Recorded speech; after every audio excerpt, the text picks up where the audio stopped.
I always believed my parents wanted the best for me. Sure, they were controlling, but I thought it came from love. Then whispers from a neighbor and a strange realtor flyer in my mailbox made my stomach twist. Could my parents actually be trying to sell my house behind my back? The thought felt impossible, insane even, until I pulled the deed from the county office. What I discovered made my hands shake so violently I could barely hold the paper. Hi, I'm Daniel. I'm a 29-year-old man, and I work as a software developer in Seattle. I don't live a flashy life. My days are mostly lines of code, quiet evenings, and the occasional beer with coworkers. I've always been more comfortable with machines than people. Maybe that's why my grandfather loved me so much. He was a man who built things with his hands, and I was a man who built things with my mind. Two different eras, but the same stubborn obsession with making things work. The house I live in now is the only place I've ever truly called home. My grandfather built it himself, board by board, back in the late 1950s. A modest two-story, white siding that's now yellowed with time, and a front porch that creaks with every step. The floors are uneven, the wiring is old, and the plumbing rattles like bones in the winter. But it's mine, or at least, it was supposed to be. When my grandfather passed, he left a will. Everyone expected him to leave the house to my mom, his only daughter. But when the lawyer read it, the words cut through the air like glass. I leave my house, at 1437 Pinecrest Avenue, to my grandson, Daniel Thomas. Me. I'll never forget the look on my mother's face. She tried to hide it, but her lips pressed so tight I thought she might draw blood. My father looked stunned, my siblings looked furious, and me? I just sat there, numb, because I hadn't expected it either. After the reading, Mom pulled me aside. Daniel, this doesn't make sense. He was old, confused. He didn't mean this. But I knew he did. I spent every weekend of my teenage years at that house, sanding wood, painting walls, fixing old pipes. Grandpa didn't see me as the awkward quiet kid my parents ignored. He saw me as someone capable, someone who cared about what he built. He told me once, sitting on the porch with his coffee, "This house will be yours someday. I don't trust anyone else to keep it standing." So when the will confirmed his words, I wasn't shocked. But my parents? They never forgave me for it. At first, it was little things. Passive-aggressive comments. My dad muttering about how expensive the upkeep was. My mom saying I was wasting my time in a house I couldn't afford. My younger brother, Jason, asking why Grandpa hadn't left it to him since he was better with money. I brushed it off. I thought grief made people bitter. I thought time would heal it. But then the strange things started happening. One day, I came home from work and found a glossy flyer tucked under my doormat. It was from a realtor, advertising cash offers for old homes in the neighborhood. I didn't think much of it, until I realized the flyer had my address handwritten at the top. Another day, a man in a pressed suit stood outside my fence, snapping photos. When I asked him what he was doing, he said he was just surveying the area. But his clipboard had a printout of my house on it. The final straw came when I pulled into my driveway one evening and saw my father standing on the porch with a stranger. They shook hands quickly, and the man walked off with a folder tucked under his arm. When I asked Dad what he was doing there, he brushed me off. "Just stopping by to check on the place. You should be more grateful, Daniel. Houses like this don't last forever." Something was wrong. I tried to rationalize it. Maybe I was being paranoid. Maybe my parents were just bitter, not actively scheming. But then, over coffee one Saturday morning, my neighbor leaned across the fence and asked casually, "So, when are you moving out? I heard your parents are putting the place on the market." My heart stopped. I forced a laugh. "What are you talking about?" He frowned. "The realtor who came by last week said your folks were thinking of selling. I figured you'd be moving somewhere nicer. You know, out of this old place." I couldn't breathe. It was one thing to feel like my parents resented me having the house. It was another to hear from a stranger that they were already trying to sell it. That night, I lay awake in my creaking old bedroom, staring at the cracked ceiling. My parents were planning something behind my back. And if I didn't get proof, they'd rip the last thing my grandfather gave me right out of my hands. That's when I decided, I'd pull the deed. I needed to see, with my own eyes, that the house was still mine. I needed to make sure my parents hadn't already done something irreversible. And when I finally walked into the county records office and asked for the deed to 1437 Pinecrest Avenue, what I found made my hands shake so violently, I almost dropped the paper. I remember gripping the paper so tightly in that stale government office that the edges dug into my palms. The deed was supposed to have my name on it, clean and clear. Daniel Thomas, sole owner. That's what I expected to see. That's what my grandfather promised me when he signed his will. But the line where my name should have stood proud was no longer mine alone. Next to it, in sharp black ink, were two other names, Richard Thomas and Elaine Thomas. My parents. My stomach dropped. For a moment, the air felt too heavy to breathe. The clerk behind the counter must have seen my face drain of color because she leaned forward, voice cautious. Is something wrong? I forced my lips into something like a smile. No. No, I just wasn't expecting to see that. I folded the paper quickly, sliding it into my bag as if hiding it could erase what I'd seen. My parents had somehow put themselves on the deed. That meant they could legally sell my house. My house. Driving home, my mind spiraled. How had they done it? Forgery? Some loophole in the will? Did they pressure the lawyer? Did they go behind my back to the county office? Every scenario made my chest burn hotter.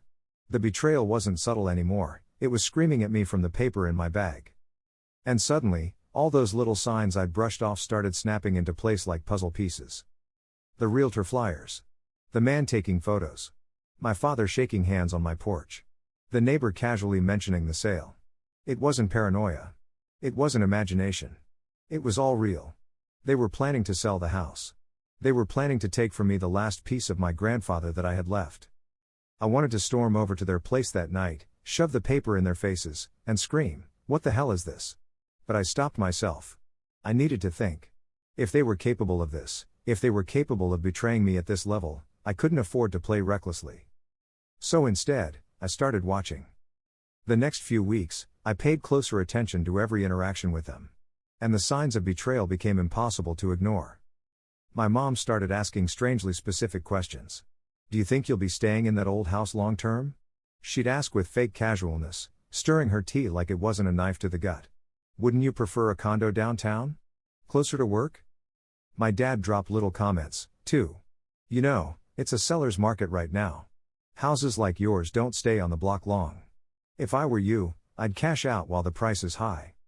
Even Jason, my younger brother, started circling like a vulture. One night at dinner, he leaned back in his chair and smirked. "So, when mom and dad finally sell that place, are you at least getting a cut? Or are you just gonna sit there and pout like a little kid?" I wanted to leap across the table and strangle him. Instead, I clenched my jaw so hard I thought my teeth might crack. The house had become a silent battlefield. Every conversation felt loaded, every glance from them a challenge. I couldn't tell if they thought I didn't know or if they just didn't care. Maybe they believed I was too weak, too naive to fight back. Maybe they thought they'd gaslight me into surrender. But if there's one thing I inherited from my grandfather, it's his stubbornness. He once spent 6 months fighting the city over a zoning ordinance just because they told him to move his fence 3 feet. He didn't back down. He never backed down. And neither would I. The question was, how far would I have to go to stop them? Because the more I watched my parents, the more I realized something terrifying. This wasn't just greed. This was strategy. They were moving pieces into place, setting up their attack slowly, carefully, like predators circling prey. And I was the prey. Seattle is a city that thrives on whispers. Neighbors don't confront you outright, they exchange information like currency, quietly, through hushed conversations over hedges and casual remarks while walking their dogs. My neighborhood was no different. People noticed things. People talked. And when it came to my parents, the whispers started circling back to me. It began with Mrs. Callahan, the older widow across the street. She caught me one evening as I was hauling groceries from my car. Her voice was sweet, but her eyes carried that pitying look I'd come to despise. "Daniel, honey," she said, "I just want you to know. If you have to leave, we'll all miss you. This neighborhood won't be the same without you." I froze. The bag of groceries slipped from my arms, an apple rolling across the pavement. "Leave? What do you mean?" She tilted her head. "Oh. I just assumed. Your parents were talking to that realtor again today. He was parked outside for a good half hour. They said they were thinking of putting the house on the market. I'm so sorry if I wasn't supposed to say anything." Her words hit me like a gut punch. My parents weren't even hiding their betrayal anymore. They were making plans right out in the open, confident that I was too stupid, or too blind, to notice. A few days later, I overheard another conversation. 2 neighbors chatting by the fence, their voices low but not low enough. "It's such a shame," one of them whispered. "That house has been in the family forever, and now they're selling it out from under him." Greedy, the other replied. But what can you do? Blood is blood. Blood is blood. The phrase stuck in my head like poison. If blood meant anything, wouldn't my parents want me to keep the house? Wouldn't they honor Grandpa's will? Instead, they treated me like an obstacle. The whispers kept coming. Each one was another confirmation that my parents weren't just thinking about selling, they were actively planning it. And the neighborhood knew before I did. The humiliation burned deep in my chest. Everyone saw me as the pathetic son too weak to defend what was his. I started noticing their movements more carefully. Realtors pulling up in shiny cars. Strangers standing at the curb, pointing at my house. My parents walking through the yard when they thought I wasn't home, gesturing at the porch, the garden, the roof. They weren't just thinking about it. They were already selling it, piece by piece, in conversations I wasn't invited to. The betrayal became impossible to ignore when I found an envelope slipped under my front door. No return address. Inside was a glossy brochure from a realtor's office downtown. Scribbled across the front in rushed handwriting, "Your parents are selling. Protect yourself." My hands shook as I read it over and over. Who sent it? A realtor with a conscience? A neighbor who pitied me? Whoever it was, the message was clear. I wasn't paranoid. I wasn't overreacting. My parents were planning to strip me of everything my grandfather left me. That night, sitting alone in the dark living room, I felt rage simmering so hot it scared me. My parents had always been controlling, but this was theft. This was betrayal carved into my skin like a brand. And for the first time in my life, I realized something dangerous about myself. I wasn't just capable of fighting back. I wanted to. The whispers had lit a fire inside me. They thought they were clever. They thought they were winning. But they didn't know that I was already preparing to turn every whisper into a weapon. The man showed up on a Wednesday afternoon, right when I was getting home from work. He didn't expect me to be there. I could tell by the way his face twitched when he saw me pulling into the driveway. He was tall, thin, wearing a tailored suit that screamed downtown money. Clipboard in hand, phone tucked to his ear. I killed the engine and sat there in my car for a second, watching him snap photos of my porch like it already belonged to someone else. Rage rolled through me in a wave. I got out, slammed the car door, and walked straight up to him. "Can I help you?" I asked, my voice flat but laced with venom. He froze for half a beat, then forced a polite smile. "Oh. Sorry, I'm just surveying the area. Lovely property you've got here." "Surveying?" I repeated, stepping closer. "Funny, because you're taking photos of my house. Who are you with?" He shifted uncomfortably, tucking the clipboard against his side like he didn't want me to see it. "Just a local realtor. Helping out some clients. Nothing to worry about." I narrowed my eyes. "Clients? What clients?" That's when he made the mistake. He tried to cover too quickly. "Oh, your parents. We've been in contact about listing the property. Shouldn't be long before." He stopped mid-sentence, realizing what he'd just admitted. His smile faltered. Maybe I shouldn't have." But it was too late. My blood went cold, then hot, all in the same second. "My parents," I said slowly, my voice shaking with fury, "don't own this house." "I do." His mouth opened, then closed again like a fish gasping for air. He stammered, I was told, look, maybe there's been some confusion." "Confusion?" I stepped forward, forcing him back toward the curb. "You're telling me my parents are trying to sell my house behind my back? Is that the confusion you're talking about?" He raised his hands like I was holding him at gunpoint. "Sir, please, I didn't mean to cause trouble. I thought it was a family arrangement. They said it was being handled." The words "being handled" rattled in my skull. My parents weren't just scheming, they were orchestrating a full-blown sale. I shoved my hands into my pockets to keep from shaking. My voice dropped to a low growl. "If you step foot on this property again without my permission, I'll have you arrested for trespassing. And if I see one more goddamn brochure with my address on it, I'll sue your firm so hard you'll be selling used cars by next year. Do I make myself clear?"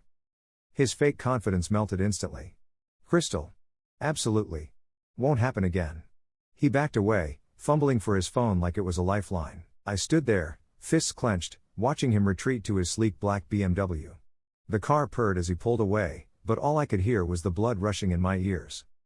For the first time, I had confirmation. Hard proof. My parents weren't just bitter, they were actively selling my house behind my back. They'd lied. Manipulated. Forged themselves onto the deed. And now they were working with realtors to erase me from the picture entirely. When I went inside, I collapsed onto the couch, heart pounding so hard it hurt. My hands trembled as I pulled the folded deed from my bag. Their names stared back at me, black ink like a curse. I whispered out loud, to no one, "They're trying to erase me." And that was when I knew, this wasn't just about saving the house anymore. This was war. They thought they were clever, pulling strings in the shadows. But shadows have a way of hiding snakes. And now, I was ready to strike. The night after confronting the realtor, I couldn't sleep. I lay in bed staring at the cracked ceiling, my mind looping the same thought: how did they get on the deed? The will had been clear. The house was mine. My name, no one else's. But the paper I pulled at the county office had all three names: mine, my father's, my mother's.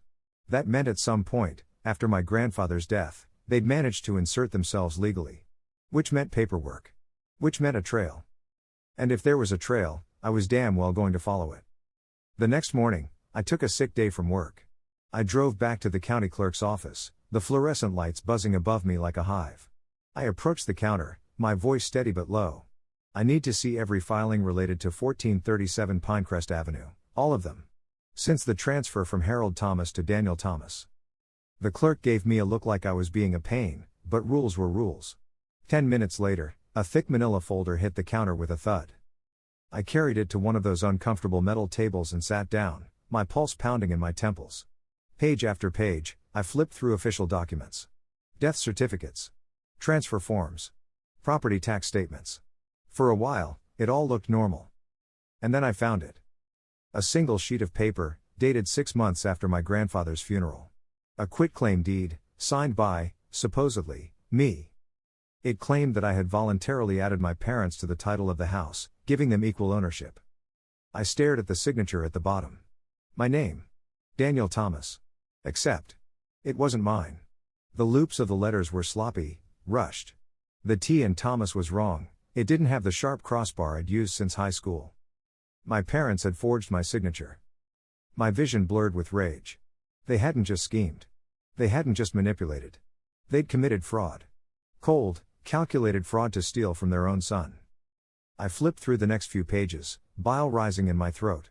Attached to the form was a notarization stamp. The name of the notary jumped out at me: Edward Kane. I knew that name. He was an old friend of my father's. A drinking buddy, the kind of man who'd look the other way for a few $100. My stomach turned as it all clicked into place. My parents had roped him into notarizing a forged signature, making the whole thing look legitimate. I slammed the folder shut, my chest heaving. They'd gone further than I'd ever imagined. They hadn't just stolen my house, they'd erased my autonomy. They'd written me out of my own story. And yet, in their arrogance, they'd left a crack in their armor. The forged signature was sloppy. The notary was biased, and I had the original will from my grandfather, which explicitly left the house to me. I realized something in that moment: this wasn't hopeless. This wasn't over. If I played this right, I could prove everything. But first, I had to keep playing dumb. If my parents suspected that I knew about the forgery, they'd cover their tracks. Destroy evidence. Maybe even move faster to finalize the sale. So I put the folder back together, handed it to the clerk, and walked out with my face calm, my step steady. But inside, a storm was brewing. That night, I sat at my kitchen table, the deed spread out in front of me. I opened my laptop and started scanning. Screenshot after screenshot. Every signature, every date, every suspicious discrepancy. I created folders. Timelines. I was building a case. But anger doesn't wait quietly. As I worked, I caught myself whispering under my breath, "You thought you could erase me. You thought I'd roll over." I clenched my fists. You have no idea who you're dealing with. Because if they wanted war, I was ready to give them hell. The evidence sat in neat digital folders on my laptop, but no matter how organized it was, my life still felt like it was spinning out of control. Fraud. Forgery. Betrayal by the two people who were supposed to protect me. Every time I closed my eyes, I saw their names on that deed, black ink branding itself into my skull. I couldn't carry it alone anymore. I needed to confront them. So I planned it carefully. No screaming phone calls. No rash accusations. I waited until Sunday dinner, the weekly ritual my parents insisted on. We always sat around the same oak table in their dining room, pretending to be a normal family. That night, the roast chicken smelled like ashes to me. I barely touched my plate. My brother Jason cracked jokes, my dad laughed too loudly, my mom fussed with the salt shaker. But all I could hear was the pounding of my heart. Finally, I set down my fork. My voice was calm, too calm. "So," I said, "I went to the county records office last week." The room froze.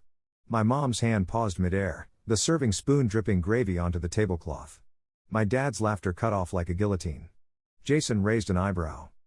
"I pulled the deed," I continued. I slid a folded copy from my jacket pocket and placed it in the center of the table. The paper landed with a soft thud that felt louder than a gunshot. For a moment, no one moved. Then my father leaned forward, scanning the page with a mask of feigned confusion. "What's this?" "You tell me," I said flatly.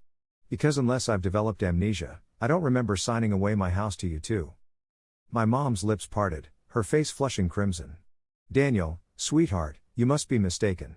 We don't." My voice cracked like a whip. "Don't you dare lie to me. That's not my signature. You forged it.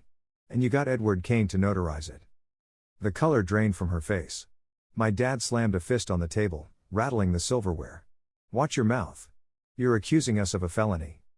I leaned in, meeting his glare with one of my own. "I'm not accusing you of anything. I'm stating a fact. And I've got the proof. Screenshots. Dates. Comparisons. Grandpa's original will. Everything." Jason chuckled, trying to diffuse the tension. "Jesus, Dan, you're being dramatic. It's just a house." My head snapped toward him. "Just a house? It's Grandpa's legacy. And it's mine. You all knew that, but you decided to steal it anyway." The room fell into suffocating silence. My father's jaw tightened. My mother's eyes glistened, though whether from guilt or rage, I couldn't tell. Finally, she whispered, "You don't understand, Daniel. You can't handle this house, the taxes, the upkeep, it's too much for you. We're just trying to do what's best." I laughed bitterly. "What's best? For me, or for your bank account?" Neither of them answered. The silence was louder than any confession. I pushed back from the table, my chair scraping against the floor. My voice shook with rage, but every word was deliberate. "You tried to erase me. But I see you now. And I swear, you won't get away with it." Their faces blurred as I stormed out, my vision hot with tears I refused to let fall. My hands were trembling as I gripped the steering wheel of my car, but one thought burned clear in my mind. They'd broken me. And now, I was going to break them. I thought storming out of that first confrontation would have cooled me down, but the truth was the opposite. My rage didn't fade, it grew. For 2 nights I didn't sleep. I paced my creaking floors, rereading the will, staring at the forgery, replaying their faces as I laid the evidence on the table. By the 3rd night, I couldn't stand it anymore. I needed answers. Real answers. Not the half-baked lies they'd fed me with trembling voices. So I drove back to my parents' house. It was late, close to 10 p.m., but their lights were still on. I didn't knock. I didn't wait. I walked straight inside like the place was mine, because for 29 years, they'd treated me like I didn't belong anywhere. They were at the dining room table again, paperwork spread out between them. My stomach turned when I saw the words listing agreement at the top of one of the forms. They froze when they saw me. "What the hell is this?" I demanded, my voice raw. I snatched the paper off the table before they could hide it. My eyes skimmed the lines, realtor's name, asking price, signatures. Their signatures. Not mine. "You were really going to do it," I said, my voice breaking. "You were going to sell my house behind my back." "Daniel," my mother began, her voice high-pitched, brittle. "Don't," I snapped. "Don't even try. You lied to my face. You forged my name. And now you're sitting here finalizing the sale like I don't even exist." My father stood, his face red with anger. "You ungrateful little shit. That house isn't yours. It belongs to this family." "It was this family's," I shot back. "Grandpa left it to me. Because he trusted me. Because he knew you'd pull something like this." Jason strolled in from the kitchen, a beer in hand, smirking like this was a sitcom. Here we go again. Dan the martyr, crying about the big bad parent stealing his toy. Something inside me snapped. I slammed the listing agreement down on the table, the paper crumpling under my fist. "This isn't a toy. This is my home. My legacy. And you're all vultures picking it apart like it's already a corpse." The room went silent. My father's jaw clenched. My mother's eyes brimmed with tears, but I could see it wasn't sorrow, It was rage at being caught. Jason just sipped his beer, like he was watching the world's most entertaining show. Finally, my father spoke. His voice was cold, calculated. You think you're smart, Daniel. You think you've got it all figured out. But you don't understand how the world works. That house is worth $500,000. Do you have the money to maintain it? To pay the taxes? To keep it standing? No, you're a kid playing house, and we're the adults cleaning up the mess. I leaned forward, my voice a low snarl. No. You're thieves. And the only mess here is the one you made when you signed my name without my permission. My mom's mask cracked then. Her voice rose, shrill, desperate. We did what we had to do. You don't know what it's like trying to hold this family together. You don't know what we've sacrificed. You sit in that house like some king, while we struggle. You think it's fair he gave it to you and not us? I stared at her, stunned. Fair? You think Grandpa didn't know what he was doing? He chose me. And you're spitting on his choice. On his memory. She looked away. My father didn't. His eyes bored into me, steel cold. You can scream all you want, Daniel. But at the end of the day, that deed has our names on it. Which means you can't stop us. I felt the blood drain from my face. His voice was final, full of confidence, like he'd already won. But what he didn't know, what none of them knew, was that I already had a plan. I straightened, pushing the crushed agreement back across the table. My voice was calm again, steady. You're right. That deed has your names on it. For now. But I'll find a way to take them off. And when I do, you'll regret ever trying to erase me. I turned and walked out, their stunned silence following me into the night. My hands were shaking, but my resolve had never been clearer. They thought they had power. But they had no idea what I was capable of when pushed into a corner. The war had begun. After that night, my parents didn't confront me directly. Instead, they did what they'd always done best, they spun lies. Whispered stories, half-truths, little manipulations meant to make me look unstable and ungrateful. It started with family. My aunt called me one afternoon, her voice sharp. Daniel, what's this I'm hearing about you accusing your parents of fraud? They've sacrificed everything for you, and this is how you repay them? I almost dropped the phone. What did they tell you? They said you're paranoid, she snapped.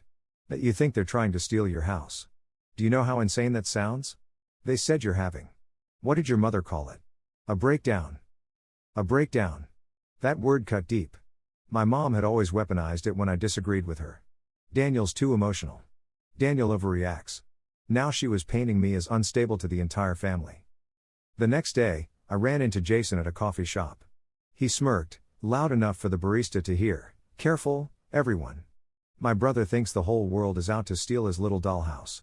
He's one forged signature away from a padded cell. Laughter from strangers cut me like glass. But it didn't stop there.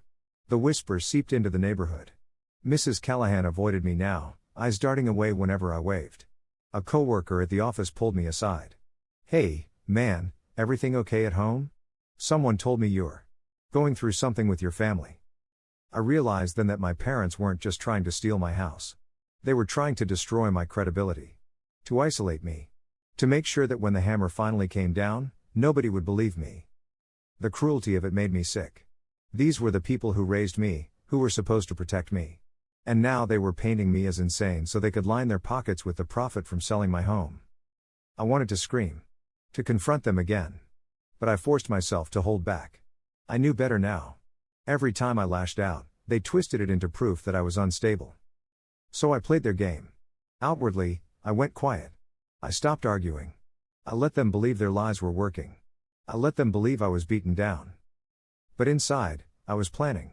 Every fake tear my mother shed, every smirk my father wore, every sneer Jason threw my way, all of it fueled me. Because I wasn't going to stop at saving my house. I was going to burn their lies to the ground. And when I was done, everyone, family, neighbors, coworkers, would see the truth. They thought they were writing the story. But I was the one holding the pen. They thought they had me cornered.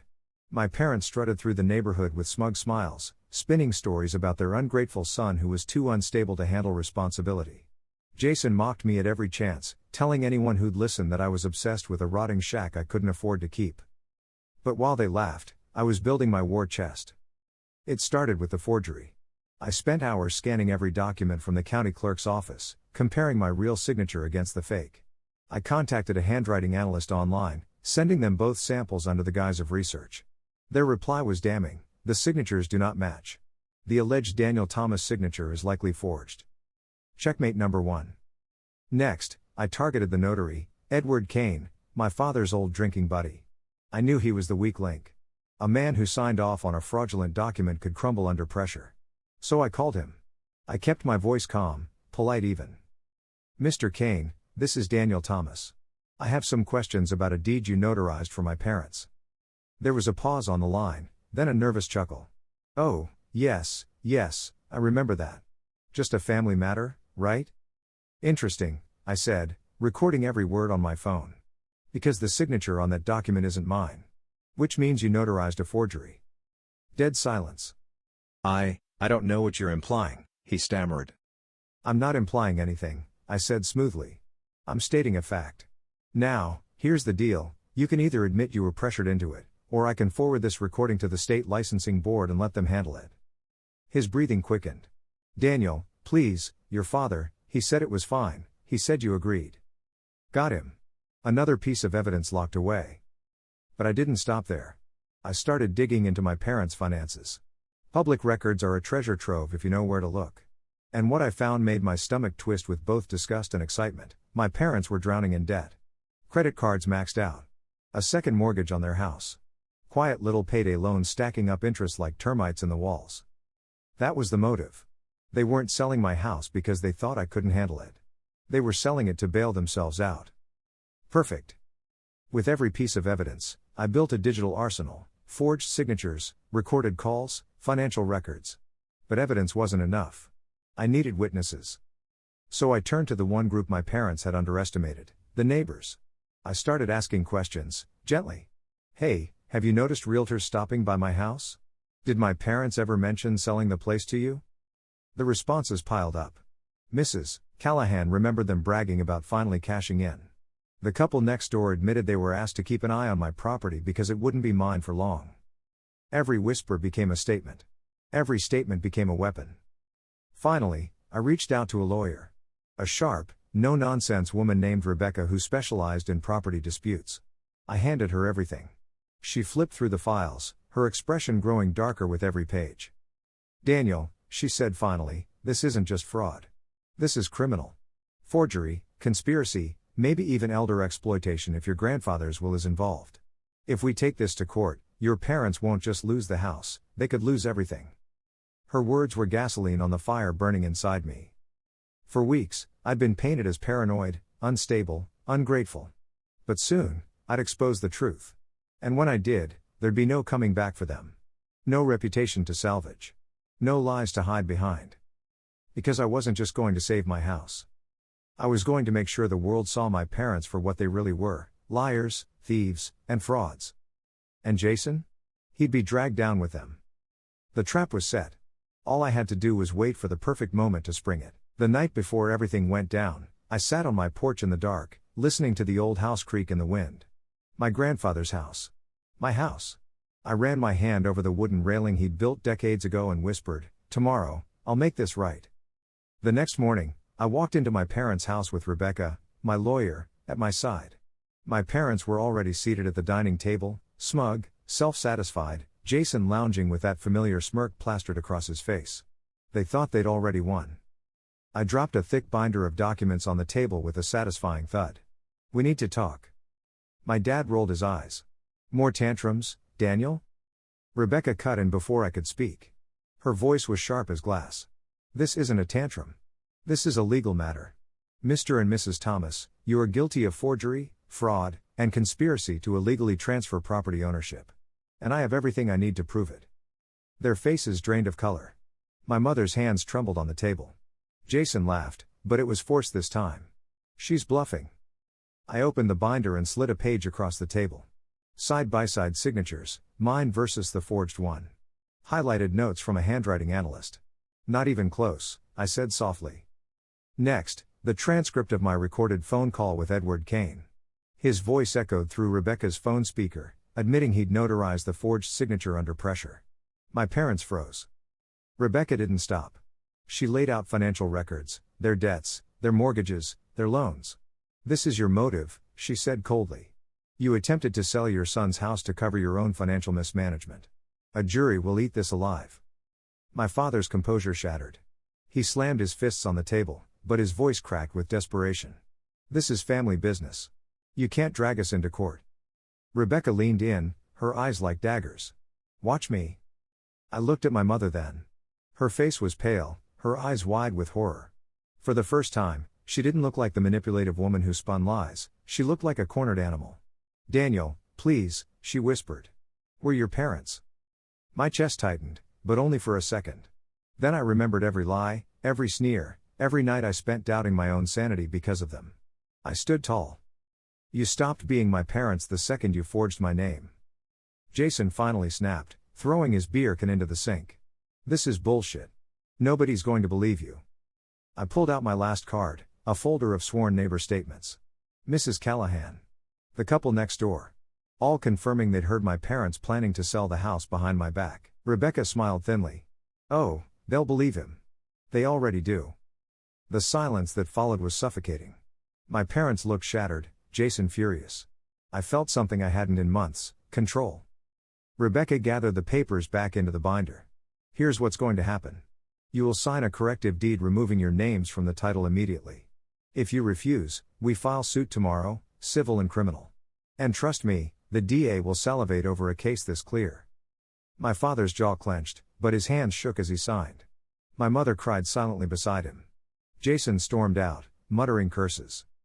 And just like that, it was over. The moment their signatures hit that corrective deed, the house was mine again. Legally, indisputably, irrevocably. My grandfather's will, finally honored. But the victory wasn't just the house. It was the fallout. Word spread fast.